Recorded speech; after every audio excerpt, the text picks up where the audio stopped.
binocular vision. And what we need to do is make sure that people are using both eyes equally in order to work efficiently.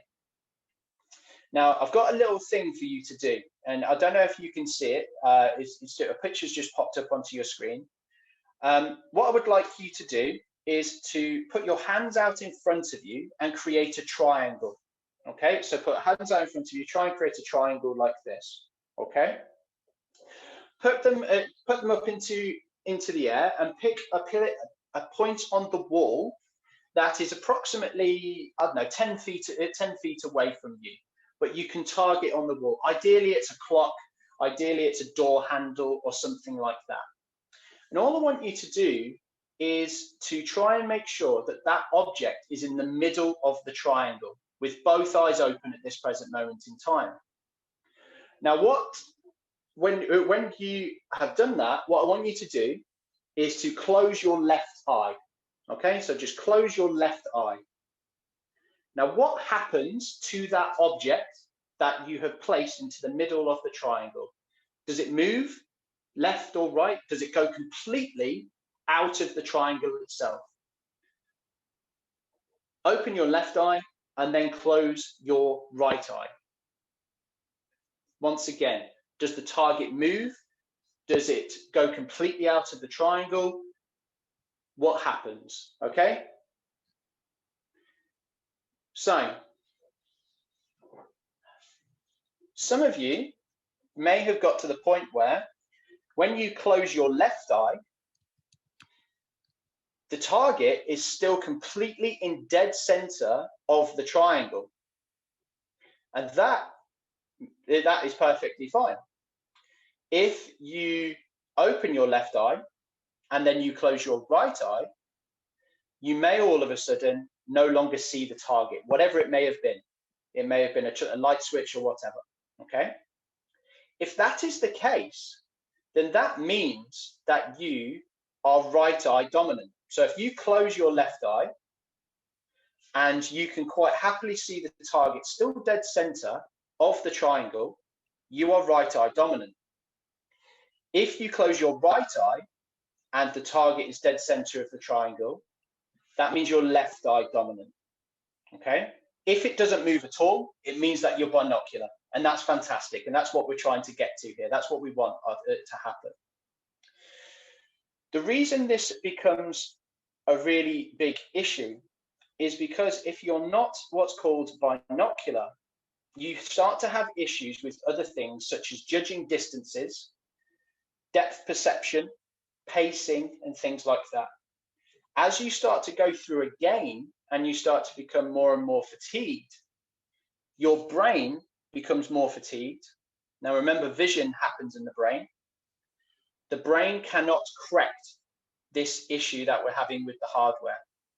All of a sudden, it's like your computer has started to become a little bit slow. It's not able to compute as well as it used to be able to because it's getting too fatigued.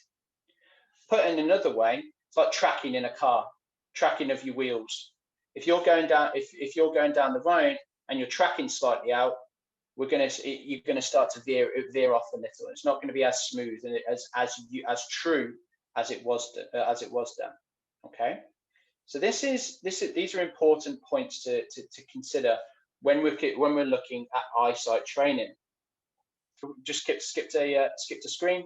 Is testing your what's known as depth perception. Okay, so a quick test would be if you stick your finger out straight in front of you between you and the circle that is on the screen, and then what I want you to do is to focus on the circle on the screen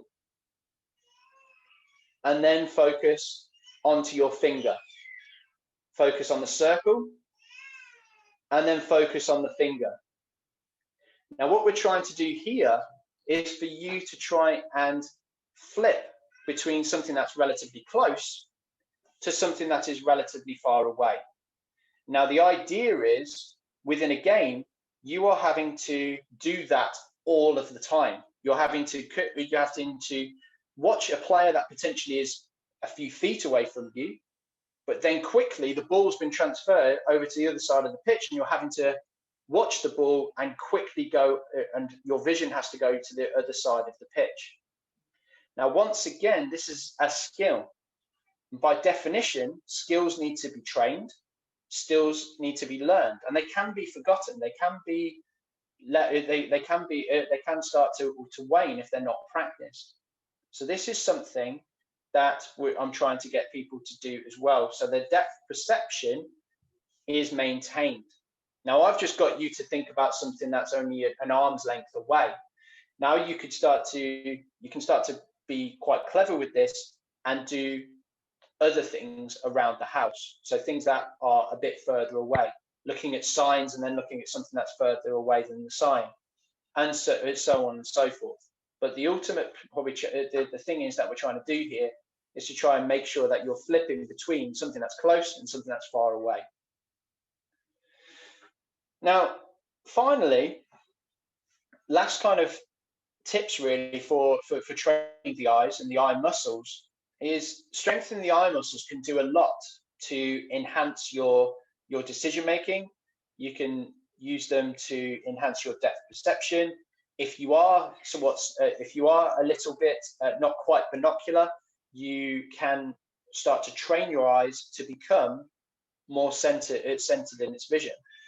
It's just as vital as training the hamstrings, the quads, etc. when you're doing your speed training. So something as simple as hanging, I know it's a really random thing to suggest, but hanging a balloon or a ball from a ceiling or from something that is up above your head, making it move and watching it going left and right, just using your eyes though, not moving your head, just tracking it with your eyes, left and right, up and down potentially. These are moving your muscles on both sides of your eyes, and they are getting used to being used again in some capacity. Hold a pencil at an arm's length and then move it further away and closer to your eyes. So once again, you're having to think about where that thing is and when you're trying to track it. Now, those of you that have done anything to do with concussion, for example, notice that some of these are quite similar to the tests that you do for that. Can they track a moving object? So you get them to try and track a finger and things like that. Okay, so there's something that's quite similar on those lines. Rolling your eyes. I know potentially other significant others and other halves will tell you not to roll your eyes, but I'm actually directly telling you to roll your eyes because it can actually be quite a good activity for you to get you to do. Once again, head stationary, but rolling the eyes round, trying to get them to be moving and strengthening those muscles as you kind of go through. And then the other activity could simply be watching TV, but at a half turn. So you're kind of looking at the TV at your periphery vision. But the idea would be is to then slowly move away from the TV. So then it's pretty much at a right angle away from you. But the idea would be for you to try and pick up as much information as you can using your periphery vision.